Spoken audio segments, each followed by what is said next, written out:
Deus.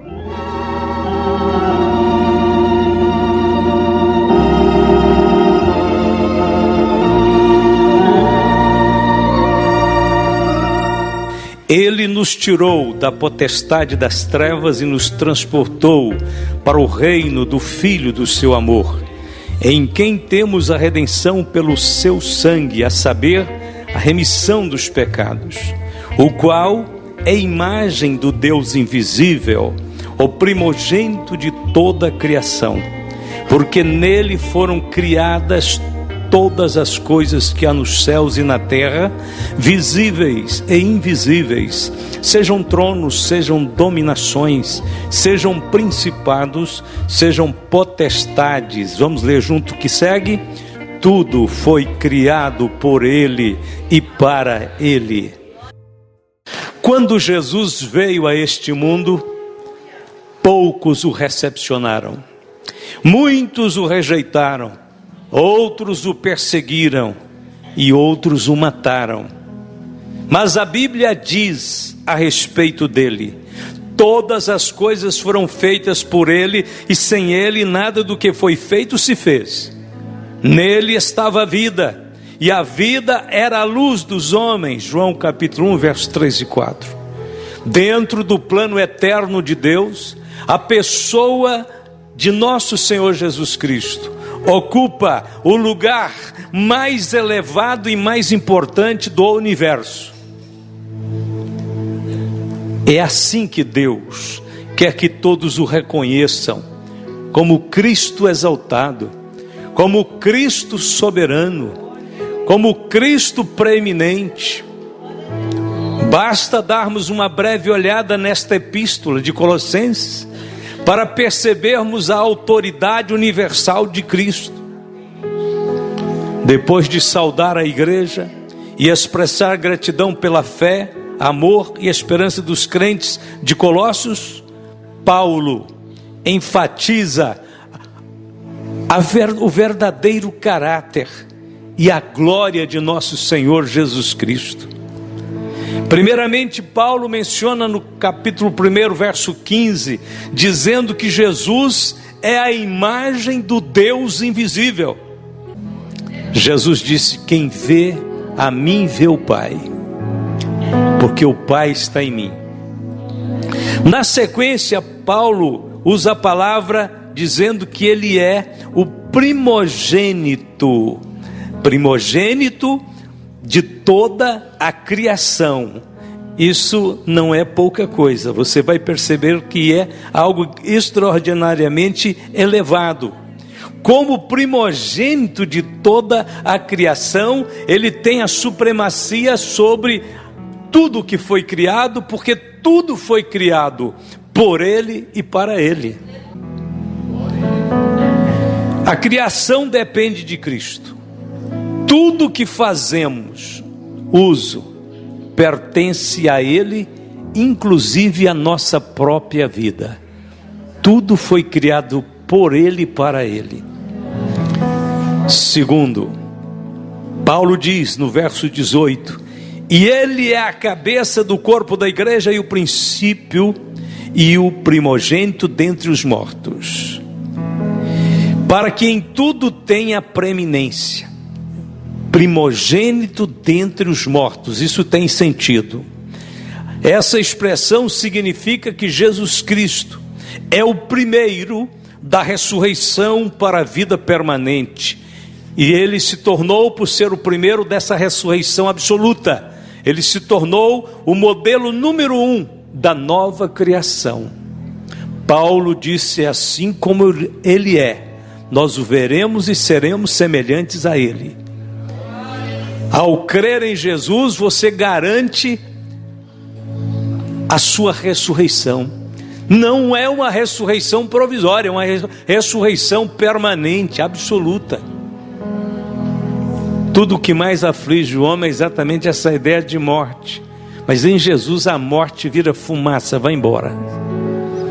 A expressão primogênito dentre os mortos também inclui os fatos da ascensão e da exaltação de Cristo, que acompanharam, seguiram-se a ressurreição. Paulo descreve em Efésios capítulo 1, versos 19 a 21, 4 importantes eventos que seguiram a morte de Cristo. Primeiro evento, Paulo relata: Cristo ressuscitou mediante a manifestação da sobreexcelente grandeza do poder de Deus. Foi o próprio Deus Pai quem manifestou em Cristo, ressuscitando dos mortos. Segundo, Cristo ascendeu ao céu pelo mesmo poder que o ressuscitou. Efésios 1 e 20. A Bíblia diz que o Pai o levou para o céu. E terceiro, Cristo assentou-se à direita do Pai, o lugar de supremo poder e autoridade. Tudo isso então seguiu-se ao processo da ressurreição. E por fim, Cristo foi exaltado no céu, sobre todo o mundo espiritual, ressuscitando dos mortos e pondo-o à sua direita nos céus, acima de todo principado e poder e potestade e domínio e de todo nome que se nomeie, não só neste século, mas também no vindouro. Depois então da sua ressurreição, ascensão, Cristo seguiu essa trajetória, passou por esses níveis de exaltação, até estar então assentado à direita do Pai, investido de autoridade sobre o mundo espiritual, visível, invisível, todo o universo. Cristo então agora está no céu, recebendo louvores dos coros celestiais. Lá no céu eles cantam: digno é o Cordeiro que foi morto de receber o poder e riquezas, e sabedoria e força e honra e glória e ações de graças. Para assegurar a vitória da igreja aqui na terra, em suas batalhas espirituais, Cristo nos deixou o seu nome e o seu sangue. A Bíblia diz: e voltaram os 70 com alegria, dizendo: Senhor, pelo teu nome até os demônios se nos sujeitam. E disse-lhes: eu vi a Satanás como um raio cair do céu. Eis que vos dou poder para pisar serpentes e escorpiões e toda a força do inimigo, e nada vos fará dano algum. O seu nome está com a igreja. Jesus disse: em meu nome expulsarão demônios. Tudo o que pedirdes ao Pai em meu nome, Ele vos abençoará. Com respeito ao seu sangue, Ele derramou seu sangue ficou com a igreja. O seu sangue é o passaporte para a eternidade, para o céu. Nós clamamos pelo sangue, porque o sangue hoje pertence à igreja. A Bíblia diz que os santos vão cantar no céu falando sobre o sangue.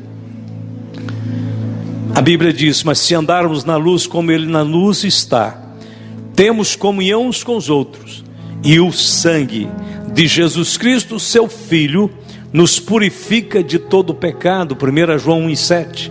A expressão aqui é que o sangue continua purificando.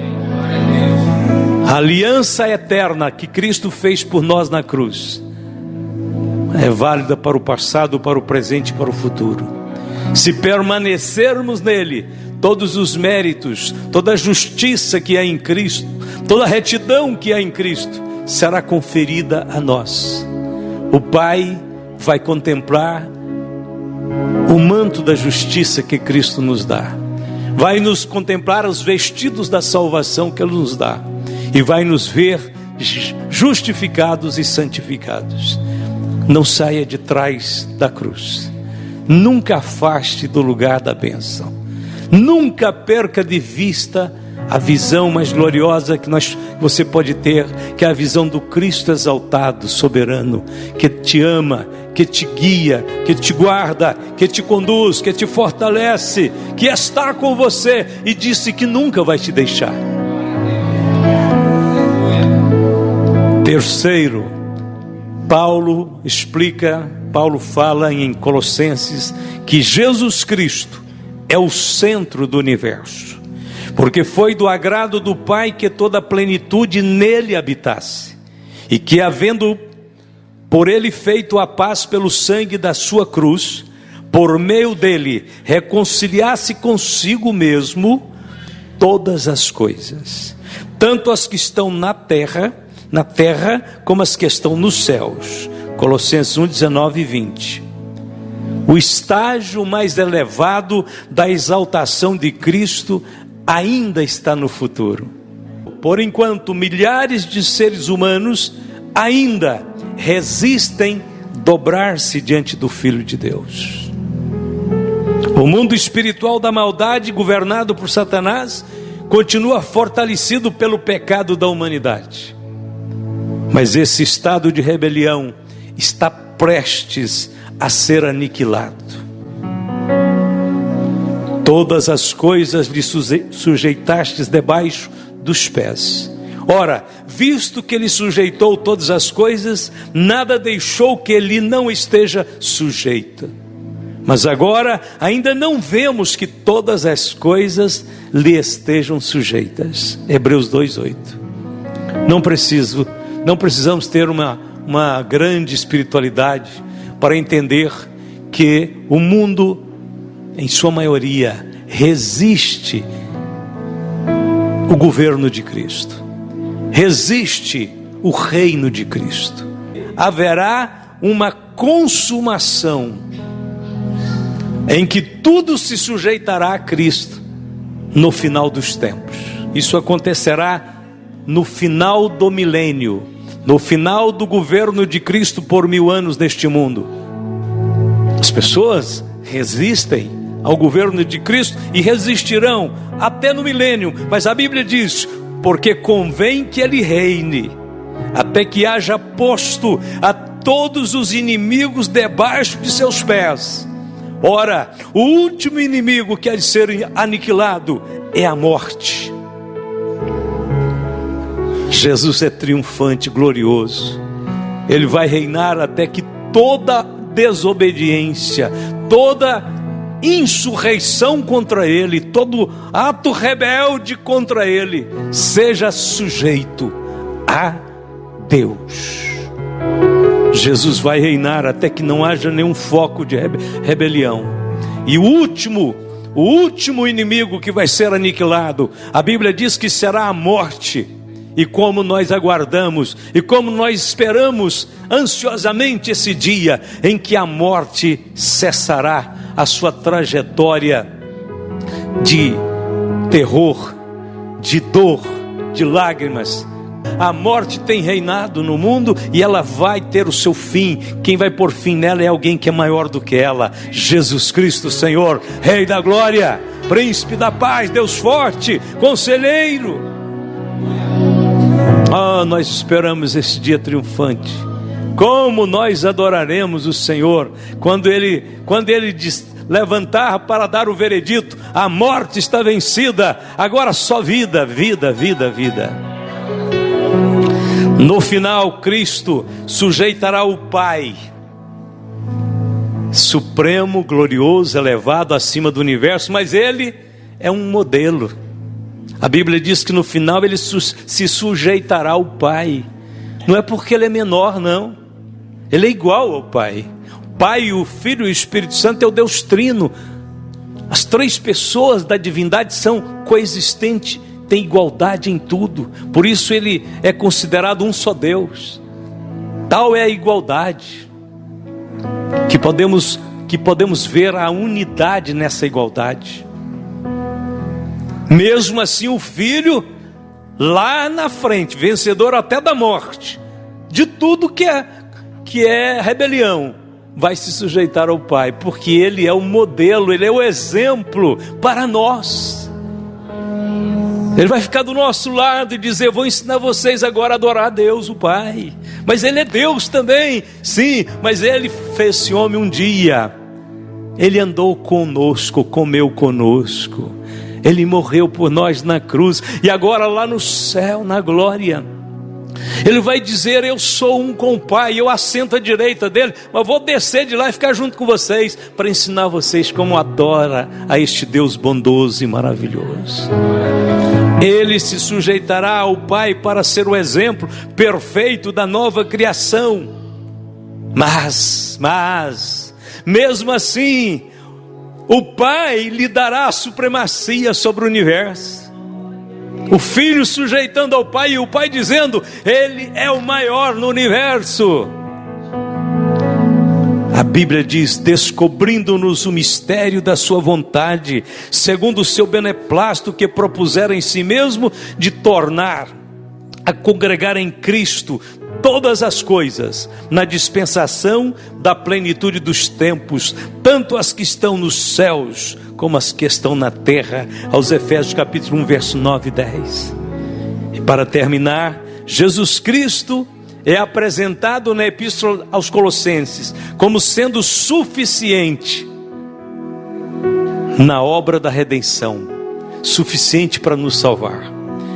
E vós também, que no outro tempo eres estranhos, inimigos no entendimento, pelas vossas obras más, agora contudo vos reconciliou no corpo da sua carne, pela morte, para perante ele vos apresentar santos, irrepreensíveis e inculpáveis, se na verdade permanecerdes fundados e firmes na fé, e não vos moverdes da esperança do Evangelho que tendes ouvido, o qual foi pregado a toda criatura que há debaixo do céu, e do qual eu, Paulo, estou feito ministro. Colossenses 1, 21 a 23. Nenhum outro complemento precisa ser adicionado à obra de Cristo na cruz. Nenhum outro elemento. O seu sacrifício substitutivo é suficiente para satisfazer plenamente a justiça de Deus e fazer a nossa reconciliação com Deus, com o Pai. Não precisamos de Cristo e mais alguém, ou mais alguma coisa. Só Cristo, unicamente Cristo. Cristo é plenamente suficiente para nos salvar. Pedro disse: em nenhum outro há salvação, porque também debaixo do céu nenhum outro nome há dado entre os homens pelo qual devamos ser salvos. Atos 4:12.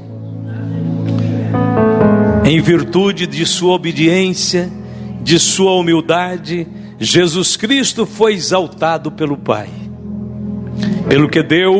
Pelo que também Deus o exaltou soberanamente, lhe deu um nome que é sobre todo nome, para que ao nome de Jesus se dobre todo o joelho dos que estão nos céus e na terra e debaixo da terra, e toda língua confesse que Jesus Cristo é o Senhor, para a glória de Deus Pai. Filipenses 2, 9 a 11. Assim Cristo então deve ter a supremacia em nossa vida. Aonde está Cristo em seu viver? Segundo Deus, Ele tem que ter a supremacia em sua vida, em minha vida. Porque para mim o viver é Cristo e o morrer é ganho. Filipenses 1, 21. Paulo disse: porque nada me propus saber entre vós, senão a Jesus Cristo e este crucificado. O único assunto de Paulo era Jesus Cristo, especialmente a sua morte na cruz. A única maneira de honrar a Deus é honrar a Cristo. Você quer honrar o Pai? Há muitas pessoas que dizem: eu creio em Deus, mas eu tenho minhas dúvidas, não sei como me relacionar com Jesus. Então deve aprender, porque a única maneira de aproximar de Deus é por meio de Cristo, e a única maneira de honrar o Pai é honrando o Filho, para que todos honrem o Filho como honram o Pai. Quem não honra o Filho, não honra o Pai que o enviou. João 5, 23. Diante de tudo o que foi exposto, cremos que Jesus Cristo é Senhor em vossos corações. A Bíblia diz que para isto Ele morreu e ressuscitou, para ser Senhor tanto dos vivos como dos mortos. Então Ele é nosso Senhor. Ele é Senhor dos nossos irmãos que já partiram, dos vivos e dos mortos. Ele é Senhor no nosso dia a dia. Ele é Senhor na igreja, mas é Senhor também na nossa casa. Ele é Senhor também no nosso trabalho. Ele é Senhor na nossa profissão. Ele é Senhor nos nossos projetos, em nossos sonhos. Ele é Senhor quando nós relacionamos com os nossos filhos. Ele é Senhor quando nós relacionamos com o nosso cônjuge. Então Ele está exaltado no coração de milhares de pessoas que honram a Ele como Deus, Senhor e Salvador. Vamos ficar de pé.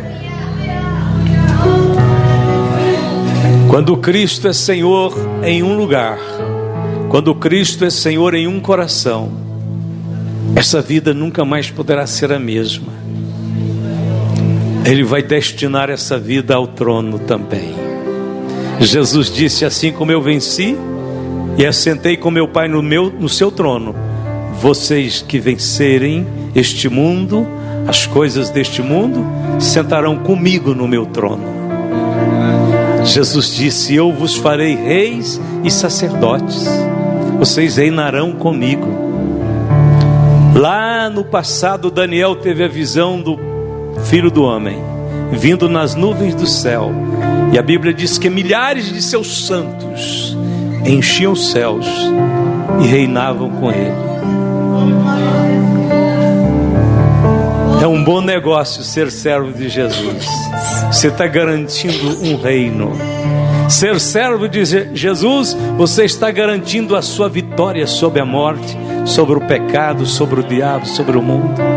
Ser servo de Jesus é ter a certeza que nós reinaremos com Ele. Não obstante sermos quem somos, tão pequenos e fracos, o Senhor nos garante um lugar no trono. Um lugar no trono. Ele reinará, nós reinaremos com Ele.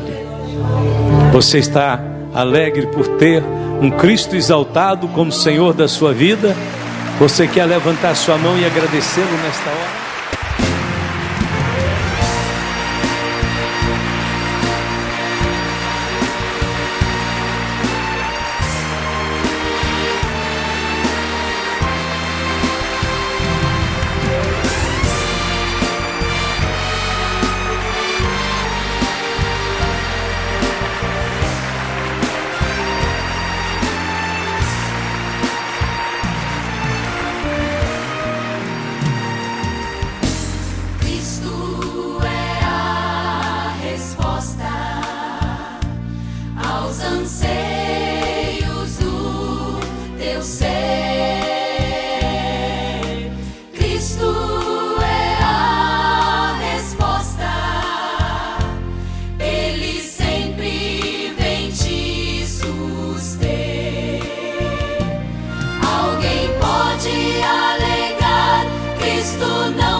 Cristo